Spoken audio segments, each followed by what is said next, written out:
రోకోలాటం ఎరగదీసావు bro, చంపేసావు అంతే. రోకోలాటం ఇది.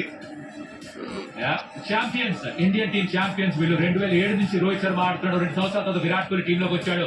11లో కలిసి ఆడలేకపోయారు. 13లో ఛాంపియన్స్ ట్రోఫీ గెలిచారు. 15, 19లో కుదరలేదు. 23లో ఫైనల్ దాకా వచ్చారు. 24లో T20 వరల్డ్ కప్ కలిసి గెలిచారు. ఈ ఛాంపియన్స్ ట్రోఫీ 25లో మళ్ళీ కలిసి గెలిచారు. విక్టరీ ల్యాప్ ఉండాలిగా, అదొకటి కావాలి. మళ్ళీ ఇండియాకి వచ్చారు, సెలబ్రేషన్ కావాలి. ఇది మాత్రం వెరీ వెరీ స్పెషల్. అండ్ అది కూడా విరాట్ కోహ్లీ ఎవరిని డిసప్పాయింట్ చేస్తాడు. ఎప్పుడు కింగ్ గ్రౌండ్ లో ఉన్న కింగ్ ఇస్ కింగ్ బాస్, అంతే. రన్స్ కొట్టాడా లేదు, no problem, but is always there for the team.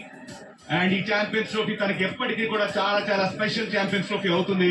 2013లో గెలిచిన తర్వాత, బట్ ఇప్పుడున్నటువంటి ఏజ్ ప్రకారం ఈ ఏజ్ లో ఈ victory it was very very special.